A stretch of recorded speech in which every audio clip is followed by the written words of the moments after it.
বাংলাদেশের মধ্যে এক নম্বরে তান্ত্রিক মগদৈত্য। ভাই মগদৈত্যটা কি? মগদৈত্য। আচ্ছা যাই হোক, 1360 মগের সর্দার, মগার সর্দার তান্ত্রিক সুশান্ত মগ। কথায় নয় কাজে বিয়ে মঘা রাঙ্গামাটি ও ভারত থেকে প্রশিক্ষণ প্রাপ্ত বাংলাদেশের মধ্যে এক নম্বরে তান্ত্রিক মগদৈত্য। ভাই মগদৈত্যটা কি? মগদৈত্য।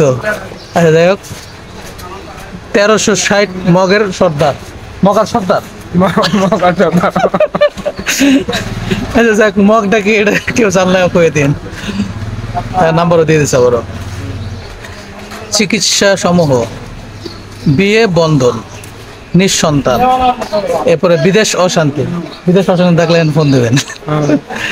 ছেলে মেয়ের অমিল, ছেলে মেয়েদের যদি অমিল থাকে তাহলে যে মগদত্ত সে মগার দ্বারা ফোন দেবেন। জিন ভূতের আসর, না মগা বলা যাবে না। এরপরে শত্রু দুশ্মন দমন।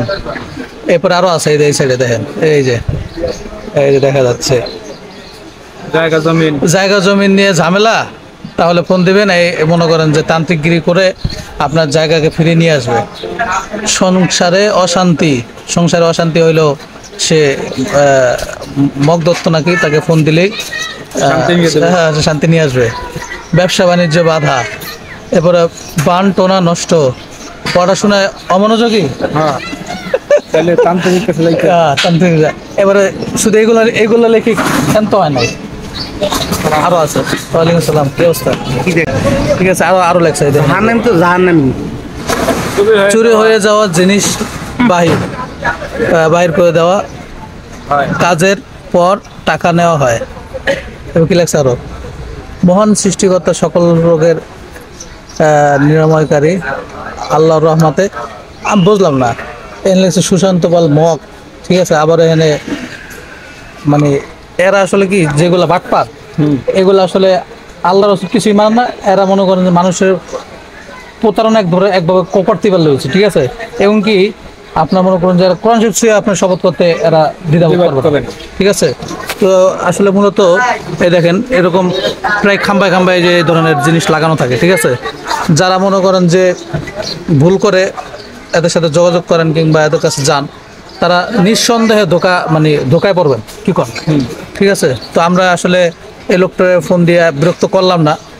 ঠিক আছে, তো বিশ্বাস না হয় আপনারা এই ধরনের জায়গায় বা যে কোনো জায়গায় ফোন দিয়ে দেখতে পারবেন। আপনাদের সাথে খুব সুন্দর মতো কথা বলবে, কিন্তু গেলে দেখবেন যে প্রতারণা শুরু হইব।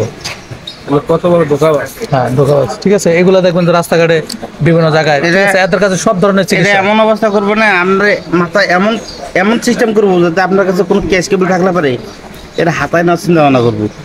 হ্যাঁ, আগে বোঝার চেষ্টা করবো যে আপনি কোন ক্যাটাগরিতে আছেন।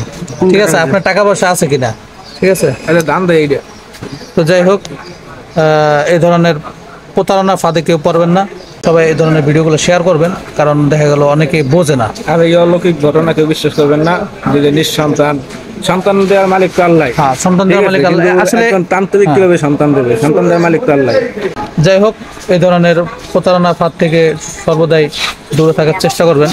ঠিক আছে, অন্যথায় আপনার টাকা পয়সা ধন সম্পদ নিয়ে টান দিব। তো ভালো থাকেন, আর ভিডিওগুলো বেশি শেয়ার করবেন। আসসালামু আলাইকুম।